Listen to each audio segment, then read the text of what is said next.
श्री राम कृष्ण से परिचय।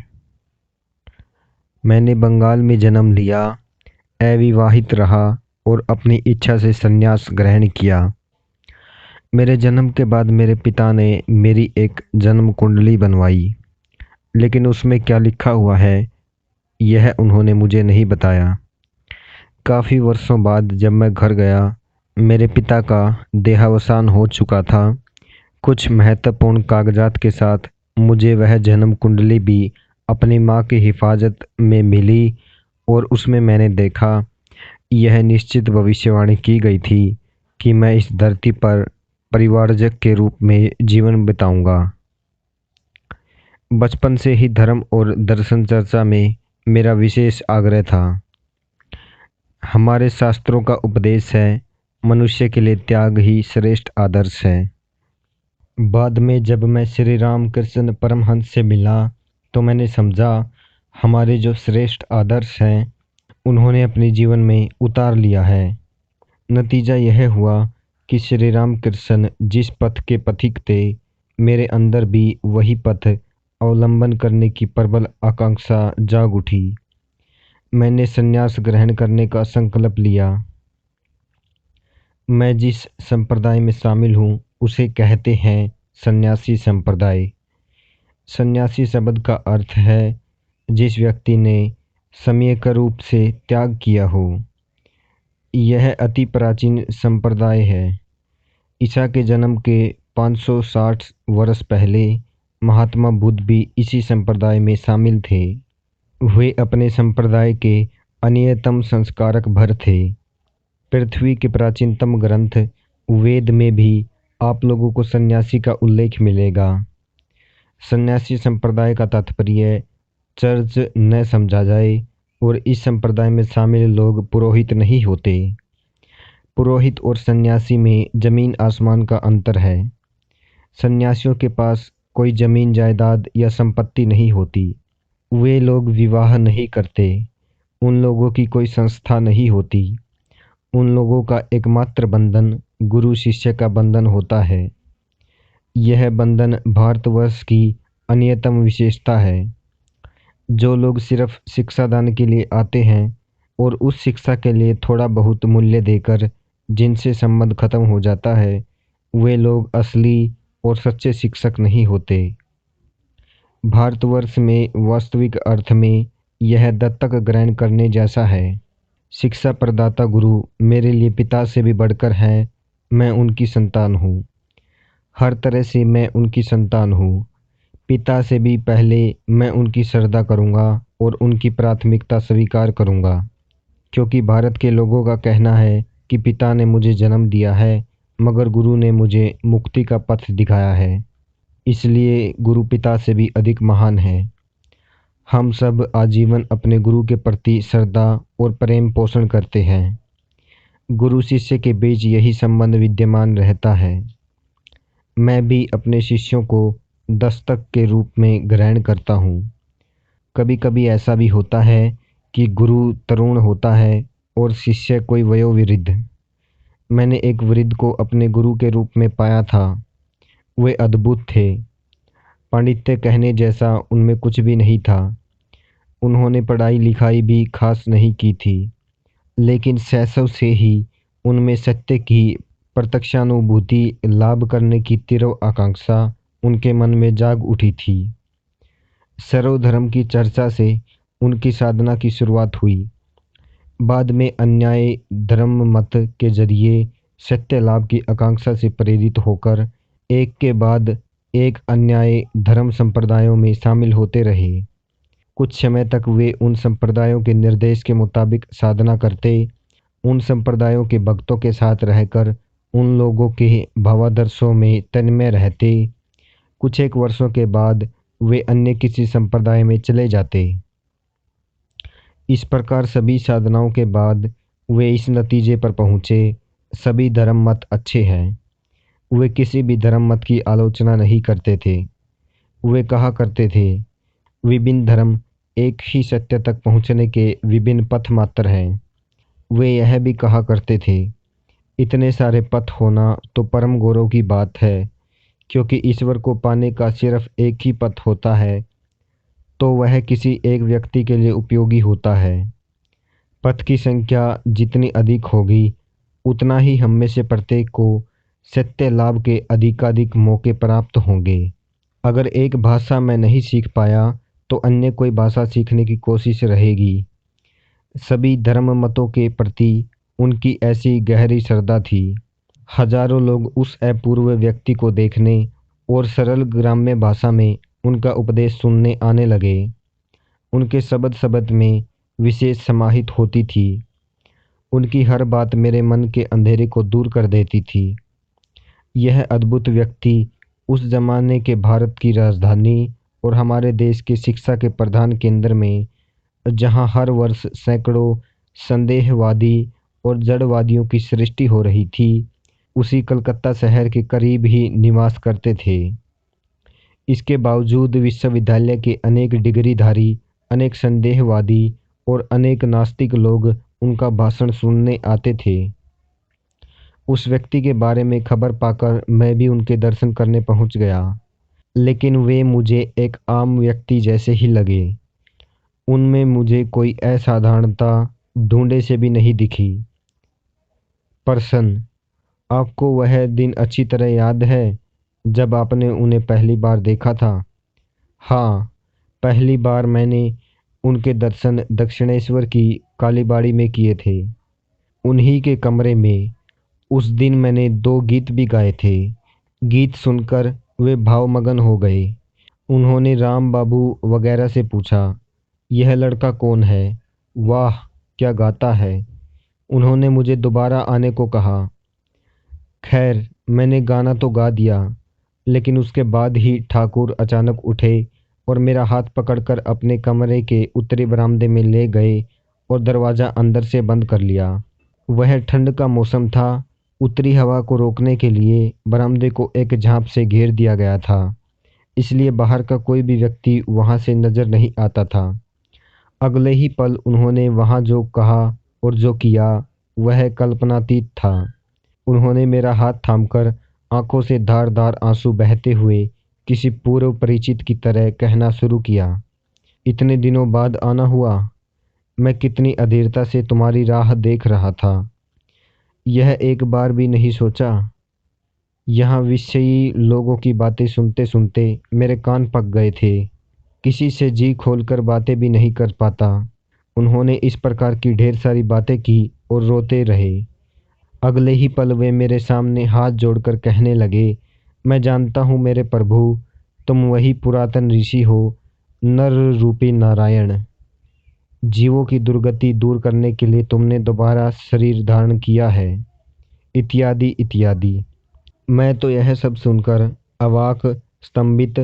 मैं मन ही मन सोचने लगा, यह मैं किसके दर्शन को आया हूँ? यह तो बिल्कुल पागल है, वरना मैं विश्वनाथ दत्त का पुत्र, मुझसे ये सब बातें। बहरहाल मैं चुप रहा। वे पागल सज्जन अपनी रो में बोलते रहे। उसके बाद मुझे वहीं रुके रहने को कहकर वे कमरे के अंदर चले गए। वहां से माखन, मिश्री और कई संदेश मिठाइयाँ लेकर वे लौटे और मुझे अपने हाथों से खिलाने लगे। मैं उनसे बार बार कहता रहा, ये सब मुझे दे दीजिए, मैं अपने साथियों के साथ बांटकर खा लूँगा। लेकिन उन्होंने मेरी एक न सुनी। उन्होंने कहा, वे लोग बाद में खा लेंगे, फिलहाल तुम खाओ। इतना कहकर उन्होंने सारी मिठाई मुझे खिला दी और तभी निश्चित हुए। थोड़ा ठहरकर उन्होंने मेरा हाथ पकड़कर कहा, अब तुम मुझे वचन दो कि तुम जल्दी ही किसी दिन अकेले ही आ जाओगे। मैं उनका यह एकांत अनुरोध किसी तरह टाल नहीं पाया, इसलिए मुझे कहना ही पड़ा, आऊँगा। उसके बाद उनके साथ मैं दोबारा उनके कमरे में जाकर अपने साथियों के साथ बैठ गया। वहाँ बैठे-बैठे मैं उन्हें गौर से देखने लगा। उस वक्त मुझे उनके चाल चलन, बातचीत वगैरह में उन्माद का कोई लक्षण नजर नहीं आया, बल्कि अपने भक्तों के प्रति उनका प्रवचन सुनकर और उनकी अद्भुत भाव समाधि देखकर मुझे लगा कि वे सच के ईश्वर जाता व्यक्ति हैं और वे जो कहते हैं वह स्वयं भी महसूस करते हैं। इसलिए धीरे धीरे मैं आगे बढ़ गया और उनके समीप जाकर पूछा, महाशय, क्या आपने ईश्वर को देखा है? उन्होंने छूटते ही जवाब दिया, हाँ, देखा है। जैसे मैं तुम लोगों को देख रहा हूँ, तुम लोगों से बातचीत कर रहा हूँ, ठीक उसी तरह उन्हें भी देखा जा सकता है, उनसे बातचीत की जा सकती है। लेकिन इसकी चाह किसे है? लोग तो पत्नी, पुत्र, धन संपत्ति वगैरह के शोक में आंसू बहाते हैं, लेकिन ईश्वर के लिए कौन अधीर होता है? उन्हें पाने के लिए अगर कोई व्याकुल होकर पुकारे, तब वे अवश्य उसे दर्शन देते हैं। उनका यह जवाब सुनकर मुझे लगा कि यह वे अपनी निजी उपलब्धि से ही ऐसा कह रहे हैं। लेकिन इन सब बातों के साथ पहले के उस पागलपन के आचरण में कोई सामंजस्य स्थापित न कर पाने की वजह से मैंने सोचा कि वे कोई मनोमैनियाक हैं। इसके बावजूद मुझे यह भी आभास होने लगा कि ये पागल भले ही हो, लेकिन महात्यागी, महापवित्र, और सिर्फ इसलिए ही ये मानव हृदय की श्रद्धा, पूजा और सम्मान पाने का यथार्थ अधिकारी है। यही सब सोचते सोचते उस दिन मैंने उन्हें प्रणाम करके वहाँ से विदा ली। प्रसन्न। उसके बाद फिर वहाँ दर्शन हुए, दूसरी बार भी दक्षिणेश्वर में। उस बार भी मुझे देखकर मेरी स्तुति करने लगे। स्तुति करते करते ही उन्होंने कहा, नारायण, तुम मेरे लिए ही देह धारण करके आए हो। देवी माँ से मैंने कहा था, मैं कैसे जा सकता हूँ? वहाँ जाकर मैं किससे बात करूँगा? माँ कामिनी, कांचन त्यागी, कोई विशुद्ध भक्त अगर मुझे नहीं मिला तो मैं संसार में रहूँगा कैसे? उन्होंने कहा, तू इतनी रात को मेरे पास आया, मुझे जगाया और मुझसे कहा, मैं आ गया हूँ। मगर इन सब बातों से बेखबर मैं कोलकाता में अपने घर में मस्ती से सो रहा था। दक्षिणेश्वर काली मंदिर कलकत्ता से इतनी दूर है, पहली बार यहाँ गाड़ी से आते हुए इसका आभास नहीं हुआ था। पैदल चलते हुए मुझे लगा यह राह मानो ख़त्म ही होना नहीं चाहती। बहरहाल लोगों से पूछते पूछते अंत में मैं कालीबाड़ी पहुंचकर मैं सीधे ठाकुर के कमरे में गया। मैंने देखा वे एक छोटे से तख्त पर आसीन हैं। मुझे देखते ही वे आनंद से गदगद हो आई। मुझे बुलाकर उन्होंने अपने बिस्तर पर बैठा लिया। बिस्तर पर बैठते ही मैंने गौर किया कि वे कैसे तो भावनिष्ठ हो गए हैं।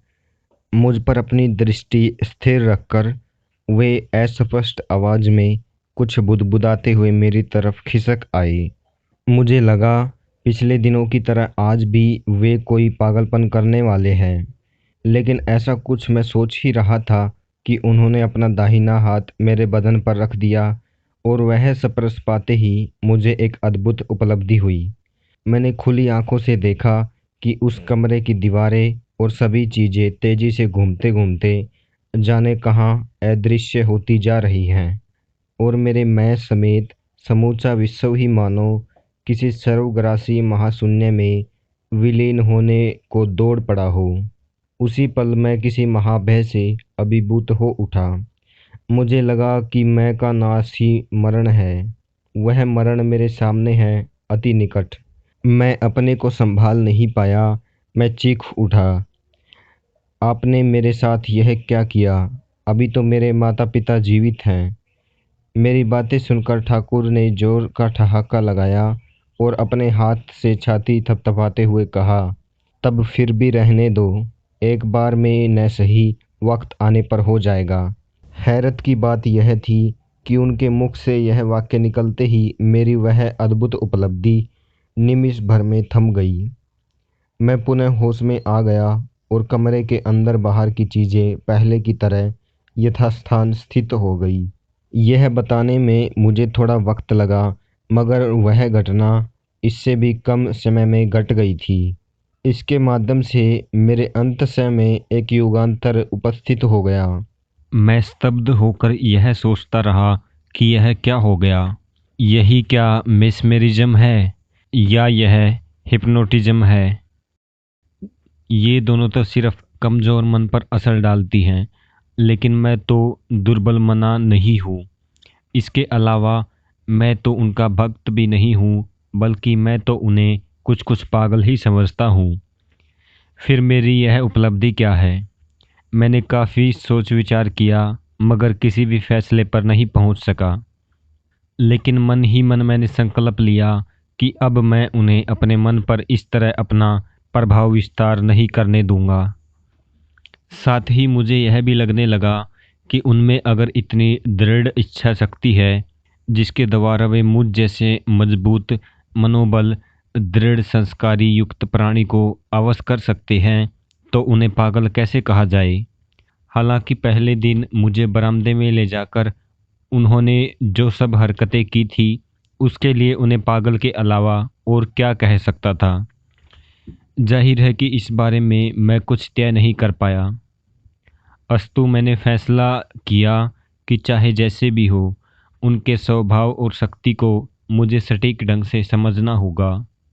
इसी तरह के सोच विचार में उस दिन मेरा वक्त गुजर गया। लेकिन मैंने देखा कि उस घटना के बाद ठाकुर मानो बिल्कुल भिन्न इंसान बन गए और पहले ही दिन की तरह मेरा आदर जतन करने लगे। किसी प्रिय आत्मीय या बंधु को अरसे के बाद पाकर लोग जैसा बर्ताव करते हैं वे भी वैसा ही बर्ताव करने लगे। मुझे खिला पिलाकर प्यार दुलार करके बोल बितियाकर और हंसी ठिठोली करते हुए मानो उनकी आस नहीं मिटती थी। उनका यह अद्भुत स्नेहपूर्ण बर्ताव भी मेरी चिंता का विषय बन गया। अंत में जब शाम उतर आई मैंने उस दिन उनसे विदा ली। इस बात पर उन्होंने उदास होकर कहा, जल्दी आने का वचन दो। पहले की तरह ही विदा लेने से पहले मुझे वचन देना पड़ा। एक दिन दक्षिणेश्वर के बगीचे में ठाकुर ने मुझे छू दिया।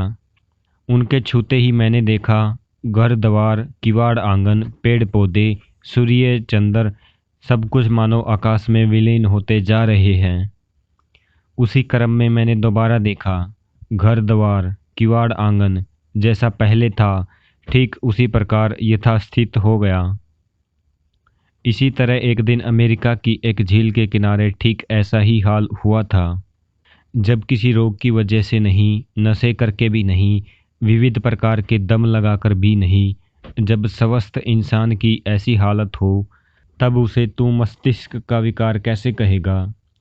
खासकर जब बार बार ऐसी मनोदशा को प्राप्त होने की बात वेदों से भी पता चलती है, पूर्व के आचार्यों और ऋषियों के आप्त वाक्यों से भी मिलती जुलती है। मुझे तूने क्या अंत में विकृत मस्तिष्क ही समझ लिया? तू जान ले, जब यह एकत्व ज्ञान हो जाता है जिसे तेरे शास्त्र में ब्रह्मानुभूति कहा गया है, तब जीव के मन में कोई भय नहीं रहता। जन्म मृत्यु का बंधन छिन्न भिन्न हो जाता है। जो जीव इस तुच्छ काम कंचन में बद्ध हो जाता है वह परमानंद की प्राप्ति नहीं कर सकता। वह परमानंद अगर प्राप्त हो जाए तो जीव संसारिक सुख दुख से अभिभूत नहीं होता। उस परमानंद लाभ की कामना ब्रह्मा से लेकर तुच्छ तिनके तक सबके भीतर पूरी तरह विद्यमान है। आनंद स्वरूप ब्रह्मा भी सबके अंतःस्य में विद्यमान रहते हैं। तू भी वही पूर्ण ब्रह्मा है। इस मुहूर्त अगर ठीक ठीक सोचा जाए तो इसकी अनुभूति होती है। बस केवल अनुभूति की कमी है। तू जो यह नौकरी चाकरी करते हुए अपनी पत्नी बच्चों के लिए इतनी जी तोड़ मेहनत करता है उसका उद्देश्य भी वही सच्चिदानंद लाभ है। उस मोह की मारपेंच में पड़कर ठोकर खाते खाते धीरे धीरे अपने स्वरूप में नजर आने लगेगा। चूँकि मन में वासना भरी हुई है इसलिए ठोकर खाता और खाता रहेगा। इसी तरह ठोकर खाते खाते ही अपनी तरफ दृष्टि पड़ेगी। किसी न किसी समय हर किसी की दृष्टि पड़ेगी ही पड़ेगी। किसी की इस जन्म में, किसी की लाखों जन्मों के बाद। मेरे प्रति प्यार की वजह से वे अपना बूंद भर भी ध्यान नहीं रखते थे। यह देखकर उनके प्रति भयंकर कठोर वाक्य प्रयोग करने में भी मैं कभी कुंठित नहीं हुआ।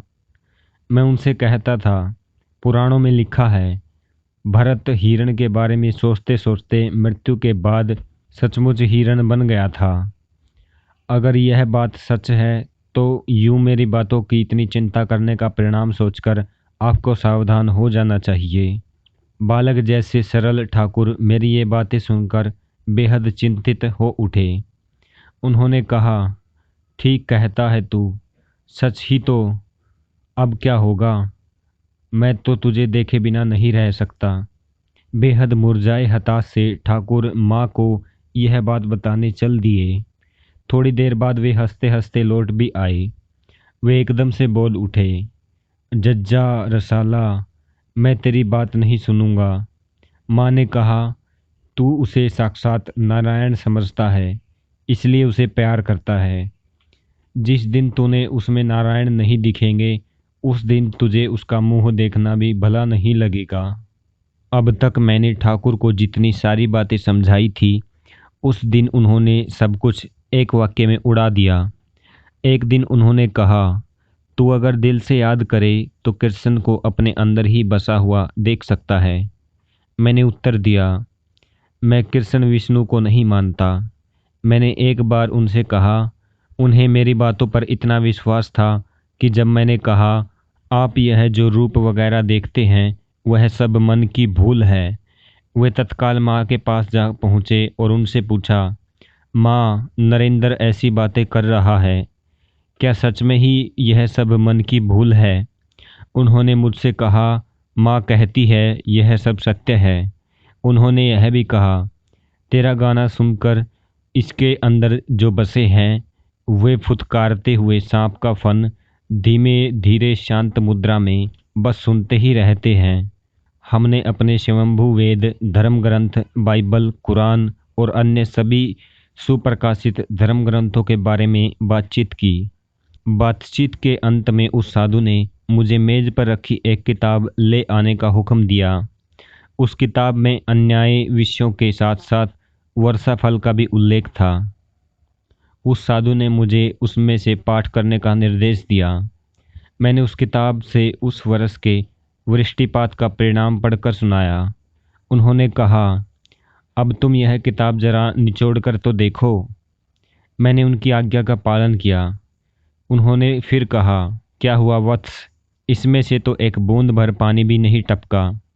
जब तक इस किताब से पानी की धार नहीं बहती, यह सिर्फ किताब ही है।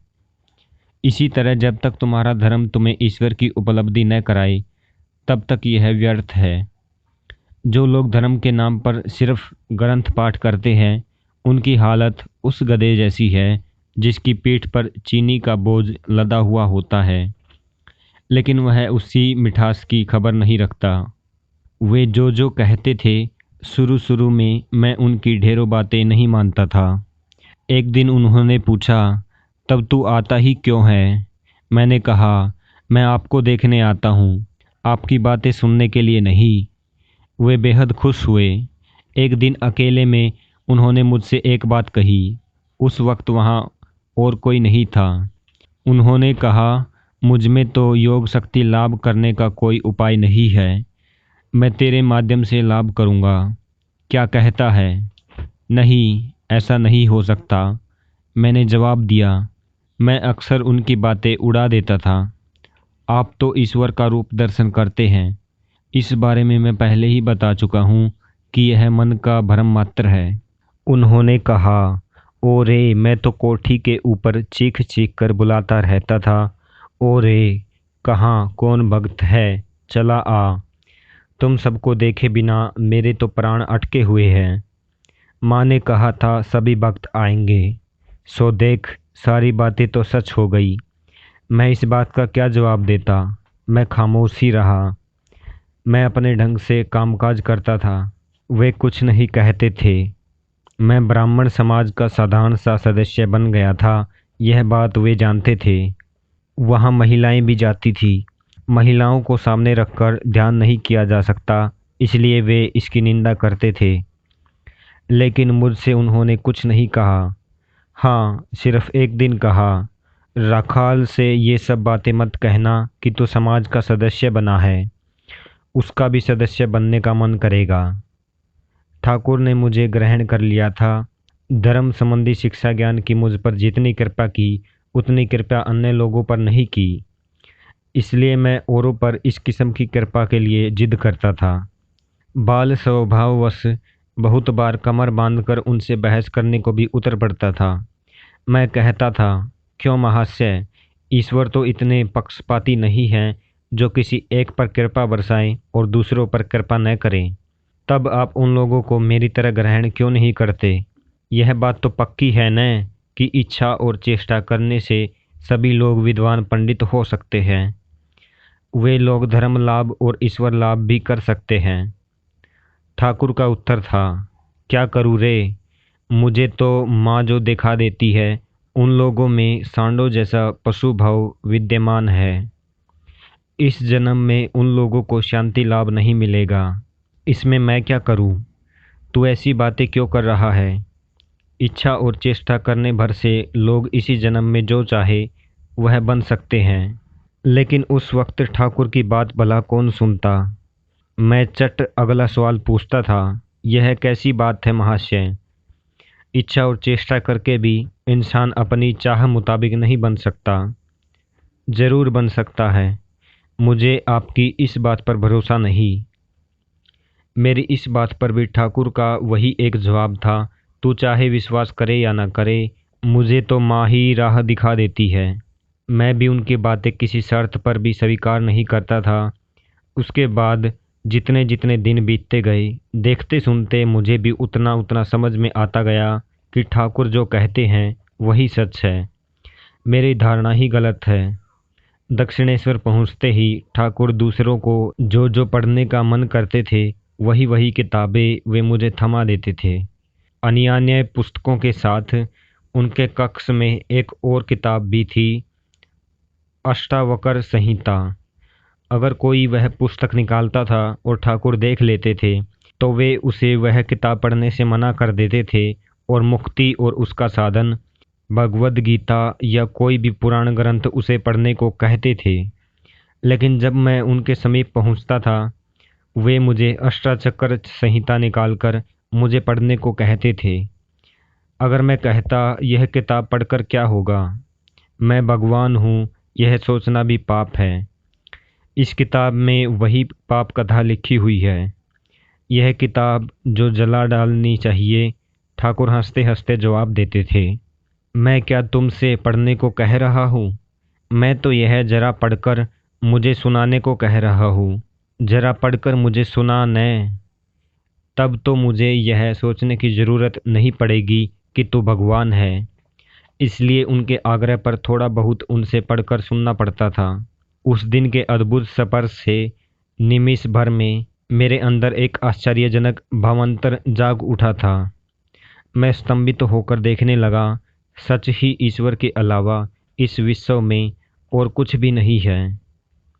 यह देखकर भी मैं खामोश रहा, यह समझने के लिए कि यह भाव कितनी देर तक बना रहता है। लेकिन उस दिन वह अचंता बूंद भर भी कम नहीं हुई। घर लौटकर भी मुझे वही वही दिखाई देता रहा। जो कुछ भी देखता था उसमें वे ही नज़र आते थे। जब मैं भोजन करने बैठा मैंने देखा भात थाली परोसने वाला और खुद मैं भी वही हूँ। दो एक कोर खाने के बाद मैं धीर स्थिर बैठा रहा। माँ ने कहा, बैठा क्यों है रे, खाना। माँ की आवाज़ पर मुझे होश आया और मैंने दोबारा खाना शुरू कर दिया। इस तरह खाते पीते सोते कॉलेज जाते हर पल ही यही यही दृश्य दिखने लगा और जाने कैसी घोर बेसुधी में आच्छन्न रहने लगा। सड़क पर चल रहा हूँ, गाड़ी आते हुए देख रहा हूँ, लेकिन वहाँ से हटने की प्रवृत्ति नहीं हो रही। मुझे लगने लगा कि वह गाड़ी और मैं एक ही हैं। उन दिनों मेरे हाथ पैर हमेशा जड़ बने रहते थे। मुझे अंदेशा होने लगा कि मैं शायद पक्षाघात का शिकार होने वाला हूँ। खाना खाकर भी कोई तृप्ति नहीं होती थी। लगता था जैसे कोई खा रहा है। खाते खाते कभी कभी मैं लेट जाता था। कुछ देर लेटे रहने के बाद दोबारा खाना शुरू कर देता था। नतीजा यह होता कि किसी किसी दिन मैं बहुत ज़्यादा खा लेता था, लेकिन इस वजह से कभी बीमार नहीं पड़ता था। माँ डर जाती थी। यह कहती थी, लगता है अंदर ही अंदर तुझे किसी गहरे रोग ने पकड़ लिया है। कभी वे कहती थी, वह अब नहीं बचेगा।